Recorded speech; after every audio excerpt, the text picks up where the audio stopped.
Of course, the tragic deaths of those 3 U.S. soldiers who were taken so tragically in that drone strike on Tower 22 in Jordan near the Iraqi and Syrian borders. Well, we are now awaiting what a response might look like from the United States, from the Biden administration. We also are getting a better idea of which Iranian proxy group carried out this deadly attack. Before we get into all of that, let's hear from Fox News White House correspondent Peter Doocy on what the Biden administration has decided so far. Let's listen.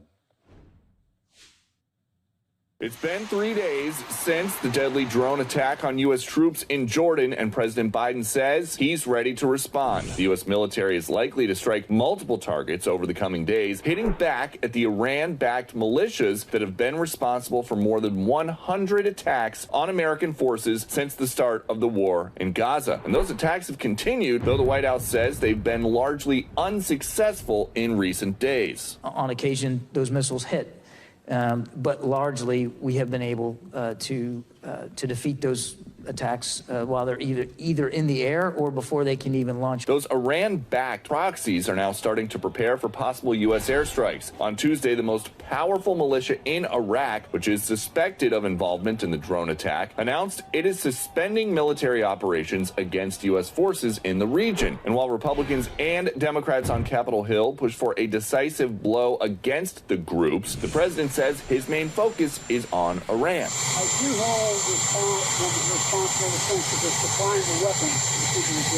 But a direct strike on Iran is unlikely at this time, with the Pentagon and State Department both scrambling to make sure the conflict doesn't develop into a regional war. We take a wide range of considerations into account to prevent the situation in Israel and Gaza from, expanding into a broader conflict. In addition to the possible military action, President Biden is also pushing for new economic sanctions on Iran. At the White House, Peter Doocy, Fox News. Well, Peter, thanks so much. In the meantime, let's talk about all of that and more even further with our friend, national security analyst and expert and retired Marine intelligence officer, Hal Kemper. Hal joins me.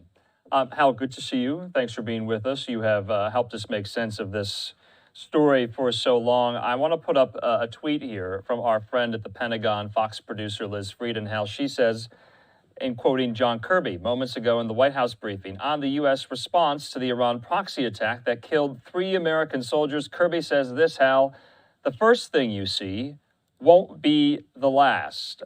So what do you make of that? Also, NBC News is reporting this, that the response in retaliation will be a quote-unquote campaign that could last weeks, Hal. What does all of that mean? What do you have in store? I mean, what does your gut tell you about that? I mean, that's quite sustained, is it not?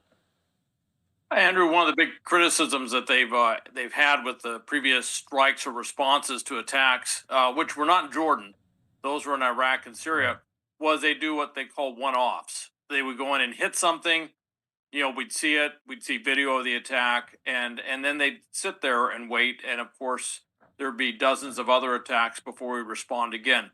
This one is different.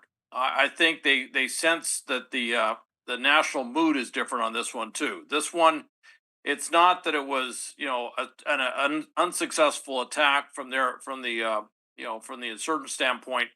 They actually got in there. They 3 U.S. service members were killed. You've got over 40 that were injured, some of them seriously injured.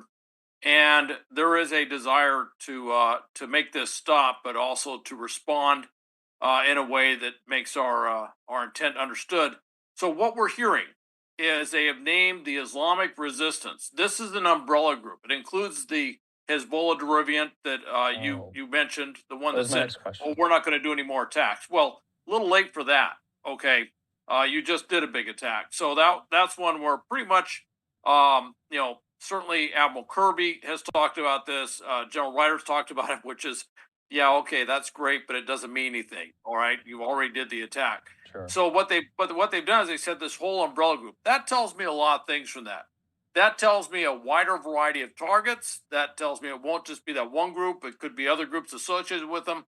It also implies, doesn't state, but it implies that they're going to go after what supports that entire umbrella organization, which is the IRGC, Al-Quds support that we see in Iraq maybe Syria, but definitely in Iraq, that they'll probably be looking at that for targeting, either as direct targets or as collateral targeting and hitting something else. But they're going to be looking at that hard. I'm not hearing anything definitive that indicates that we have any intent of actually doing targeting within Iran. I don't hear that. And I heard some discussion about maybe offshore stuff. That was something that was done back in the 80s under President Reagan, where we actually went after the oil platforms. That was a very different situation. I Right. recall that time period quite vividly in terms of what we did there. So that's a different situation. I've heard it talked about, haven't seen anything. But the other thing is the time period. This will not be a one off. Everything they've stated indicates that this will go on for quite some time. And what Admiral Kirby said was the first thing you see will not be the last. That's Okay. another way of saying you're going to see multiple strikes over multiple days, probably over multiple weeks. One of the reasons why is when they do a strike, immediately the Islamic Resistance forces, if you will, are going to take their assets or personnel and quote go to ground. They're going to try and hide them and stuff. But at some point, they can't stay there forever. They're going to move them. And as they move them, as we can spot them and identify them, kind of like what we're doing in Yemen with the Houthis, then we'll strike them. And I'm anticipating we're going to see something that looks a little bit more like the strikes in Yemen, which are ongoing. As a threat poses itself, we immediately get a mission on it and we take it out. So that's what it sounds like to me.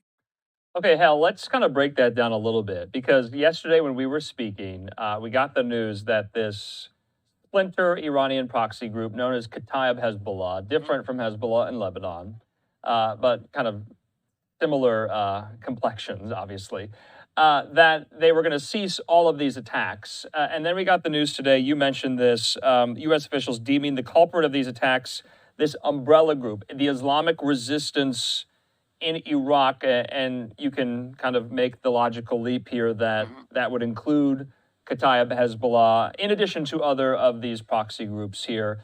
And what is kind of, in charge of the Iran proxy group marionette, should I say, is the IRGC. Now, you said, and we've been talking to a lot of people, that they don't expect U.S. officials to strike with inside Iran. But what about something like we did in 2020, where we waited for then leader of the IRGC, Qasem Soleimani, to be in Iraq near the Baghdad airport? We took him out there in a drone strike. Could you see something like that happening against the leader of the IRGC now? I don't know who that is, but do you think that is on the table?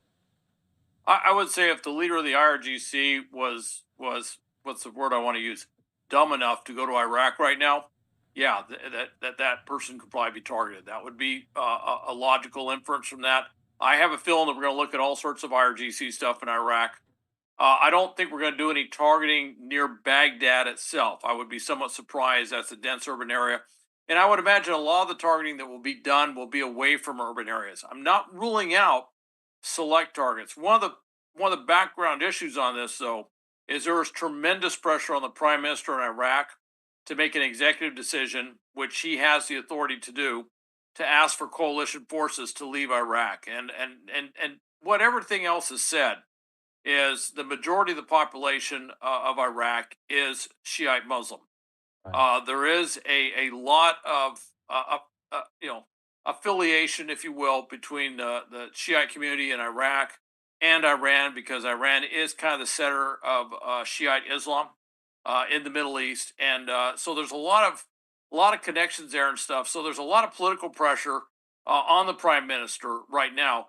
Of course, we talked about this yesterday. The problem is if he does that, we're what stands between him and a resurgent ISIS, possibly coming down and again redoing what we saw, say, 9 years ago. Okay. And the Shiite, they can do these little attacks and stuff, but they cannot stand up against a concerted army. We saw that 9 years ago. Right. Things haven't changed that much.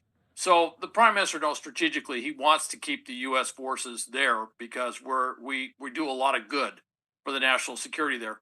But with that said, we're going to be doing a lot of different strikes. I think we're going to do it in such a way as to minimize the consequences politically for the prime minister as much as possible. I see. So that we're not upsetting the balance of power, if you will, within Iraq. On the other hand, we're going to make a very concerted concerted message, if you will, in terms of targeting what we're doing. And we're really looking at degrading their capabilities, Yeah. kind of like what we're doing in Yemen.